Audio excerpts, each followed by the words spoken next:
Hello everybody! Today I will talk about optimizing your cell culture using innovative growth factors. Before I start my talk, let me introduce myself. My name is Luana Ferrara and I'm a biochemist. I obtained my PhD at the University of St. Andrews. Short after that, I moved to work at Qkine, where I improved my skills in protein purification and protein engineering.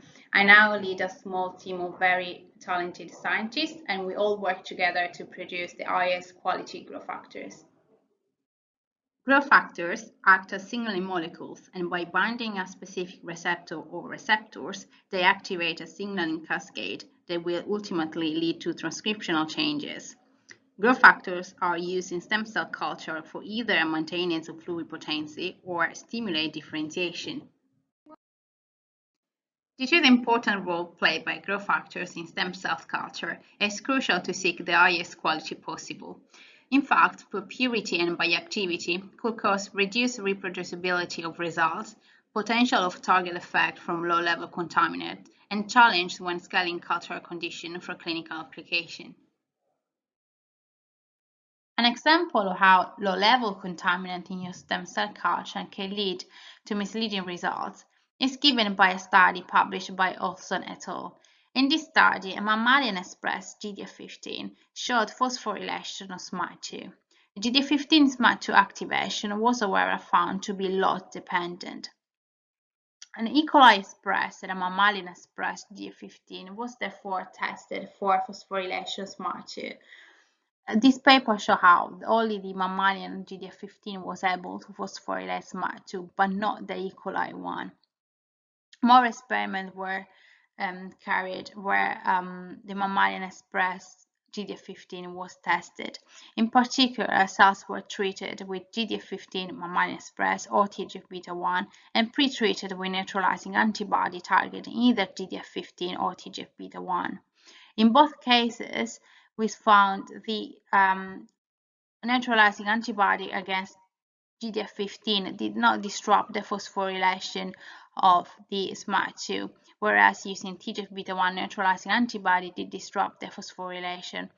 This leading to the conclusion that the mammalian-expressed HGF is not able to activate the SMAD2 pathway because of the HGF activity, but because of a contamination, a TGF-beta1 contamination. And considering that TGF-beta1 works in the femtomolar, even a little bit of TGF-beta1 present in the lot was able to activate SMAD2. Protein can be optimized to solve challenges of stem cell culture, an example allowing the manufacture of animal-free growth factor, eliminating the risk of cross-contamination, or improving the growth factor stability in media. One way to manufacture animal-free growth factors is the use of prokaryotic expression system like E. coli. Although it's a well-known and cost-effective expression system, E. coli has its limitation.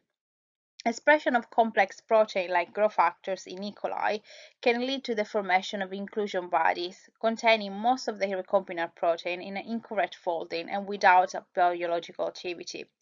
In order to recover the protein, such inclusion bodies need to be solubilized and the denatured protein needs to be refolded in vitro. And while for some protein the refolding can be quite straightforward, for others it's very challenging. TGF-beta1 is an example of how challenging a protein can be to refold in vitro. TGF-beta1 is an essential growth factor in many iPSC culture and maintenance media. Structurally speaking, it's a 25 kilodalton cysteine-linked homodimer. Each monomer contains 9 cysteine, 8 involved in the formation of intramolecular disulfide bonds, and 1 involved in the formation of the dimer. The formation of the right disulfide bonds is crucial for the correct folding and hence the activity of TGF-beta1. At Qkine, we manufactured the first optimized animal-free TGF-beta1. On the left of these slides, you can see the SDS gel showing the high purity of the E. coli expressed TGF-beta1. TGF-beta1 dimer migrates as a single band at 24 kilodalton in non-reducing condition and 13 kilodalton as a single monomeric species in reducing condition. On the right of these slides, you can see the expression level of a pluripotency marker called NANOG when using a mammalian expressed TGF-beta1, the panel on the left, and a E. coli expressed TGF-beta1 from Qkine on the right panel.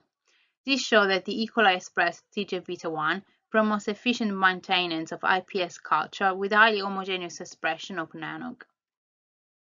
The human hepatocyte growth factors HGF is another example of protein that are really challenging to express and purify from E. coli. HGF is a potent mitogen for parenchymal liver, epithelial and endothelial cells. It is secreted as a single inactive polypeptide and cleaved into a heavy light chain. It contains an N-terminal domain, 4 crinkled domain, and a C-terminal domain. There is, however, a natural occurring isoform of HGF that is called NK1. This isoform contains only the N-terminal domain and the first crinkled domain. The NK1 isoform is able to promote efficient differentiation of human iPSCs to hepatocyte-like cells. At Qkine, we manufacture the HGF NK1 isoform totally animal-free. Once again, on the left of these slides, you can see the SDS gel showing the high purity of the HGF NK1 isoform. NK1 runs as a single band at 20 kilodalton in non-reducing condition, and as a single band at 18 kilodalton in reducing condition. On the right of these slides, you can see the expression level of the hepatic marker HNFA4-alpha in iPS cell culture treated with either mammalian-expressed full-length HGF from a supplier in the left panel, or treated with our E. coli expressed HGF NK1 isoform on the right panel. As you can see, the NK1 is able to promote homogeneous expression of the hepatic marker HNFA4-alpha. Here we show an example of how protein optimization can improve stability in media of certain growth factors. The Fibroblast growth factors FGF2 is intrinsically unstable. It is prone to proteolytic degradation and aggregation in solution and in media. In culture, the half-life of FGF is less than 10 hours. This contributes to the need for frequent media changes and challenges to produce an homogeneous culture. Here we show yet another optimized growth factor that we manufacture at Qkine. It's the FGF-G3. This is a thermostable version of the FGF2 protein. Contains 9 amino acid substitution that stabilize the FGF2 without interfering with the receptor binding affinity.